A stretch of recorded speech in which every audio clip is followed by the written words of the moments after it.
बिस्मिल्लाहिर्रहमानिर्रहीम। अस्सलाम वालेकुम। क्यूस्ट न्यूज़ के साथ मैं हुसैना हुसैन। चलते हैं खबरों की जानिब। इमरान खान ने शहबाज शरीफ के मुज़ाकरात की पेशकश कबूल कर ली। बाखबर ज़राए के मुताबिक इमरान खान ने पीर के रोज़ अडियाला में मुलाकात के लिए आए party chairman barrister Gauhar Ali Khan को मुज़ाकरात की इजाज़त दी। ताहम साबिक़ वज़ीर आज़म ने इस बात पर जोर दिया कि ये मुज़ाकरात टीवी कैमरों के चकाचौंध से दूर हो ताकि बामायनी नताइज को यकीनी बनाया जा सके। PTI के अंदरूनी ज़राए का कहना है कि पार्टी अब बाज़ाब्ता तौर पर हुकूमत से बातचीत आगे बढ़ाने के लिए रजू करेगी।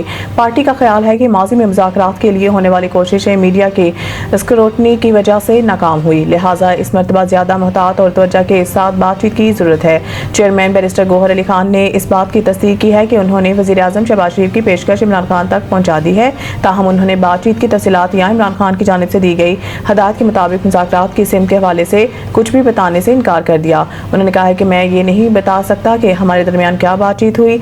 एक ज़राए ने मज़ीद कहा है कि इमरान खान ने इस अमल को आसान बनाने की खातिर एस्टेब्लिशमेंट के नुमाइंदे से मुलाकात के लिए भी तैयार हैं।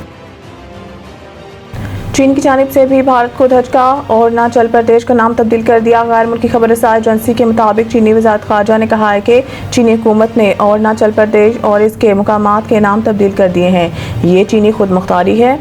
ज़ंगनान तारीखी, जगराफियाई और इंतज़ामी एतबार से चीन का हिस्सा है। इन मुकामात को चीनी नाम देना हमारा अंदरूनी मामला है। उन्होंने कहा है कि ये इक़दाम चीन के खुद मुख्तार इंतज़ामी दायरा इख्तियार के तहत किया गया है और ऐसा करने का मकसद ख़ित्ते में तारीखी और सकाफ़ती शनाख्त को उजागर करना है।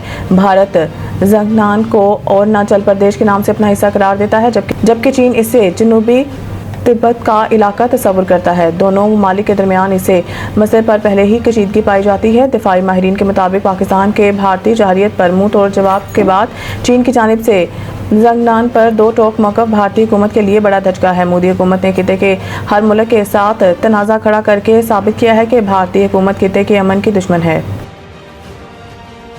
मुल्क की मईशत में हैरान कुन इस्तेहकाम नजर आया। वज़ीर आला पंजाब मरीम नवाज ने ग्रीन ट्रैक्टर्स की तकसीम से खिताब करते हुए कहा कि ऑपरेशन बुनियान मरसूस ने कौम को मुतहिद किया और पाकिस्तान ने नजरियात और जज्बे की जंग में सबको पछाड़ दिया। कौम को अजीम फतह पर मुबारकबाद देती हूँ। उन्होंने कहा कि दुश्मन के खिलाफ कामयाबी अल्लाह की मदद से मुमकिन हुई और पूरी कौम ने सी सप्लाई दीवार की तरह मुल्क का दिफा किया। नफरत की सियासत ने मुल्क को कुछ नहीं दिया और नफरत की सियासत के खात्मे से मुल्क तरक्की करेगा। उन्होंने कहा कि माजी में ओवरसीज पाकिस्तानियों को पैसे ना बेचने का कहा गया। वज़ीर आज़म शहबाज शरीफ दिन रात मेहनत करके बिजली की कीमतों में कमी ला रहे हैं, जबकि महंगाई को कम करना कोई आसान काम नहीं है। वज़ीर आला पंजाब ने कहा कि तमाम सियासी क़यादत के लिए पाकिस्तान रेड लाइन होनी चाहिए और पाकिस्तान का अमन हमारी रेड लाइन है।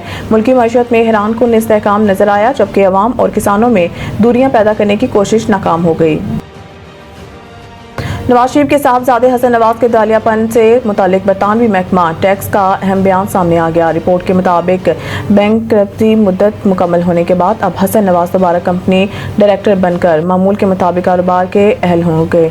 सरकारी रिकॉर्ड के मुताबिक हसन नवाज के दिवालियापन की मुद्दत 29 अप्रैल 2025 को ख़त्म हुई। महकमा टैक्स ने तस्दीक की है कि किसी गैर कानूनी सरगर्मी में मुलव्वस ना होने के सबब हसन नवाज का दिवालियापन ख़त्म हुआ। 2 माह कबल HMRC ने हसन नवाज की तरफ से खुद को दिवालिया होने की इत्तला दी थी। हसन नवाज ने तकरीबन 10 मिलियन पाउंड का टैक्स अदा न करने के सबब दिवालियापन अख्तियार किया था। हसन नवाज से मुतालिक बैंक दिवालिया केस बंद कर दिया गया, जबकि इनके खिलाफ कोई फौजदारी या दीवानी इल्जामात आयद नहीं हुए। बरतानवी हुकूमत ने हसन नवाज को कारोबार शुरू करने की बाज़ाब्ता इजाज़त दे दी और बरतानी हुकूमत के रेवेन्यू और कस्टम ने हसन नवाज के खिलाफ बैंक दिवालिया केस बाज़ाब्ता तौर पर बंद कर दिया। मज़ीद न्यूज़ अपडेट के लिए देखते रहिए क्यूस्ट न्यूज़।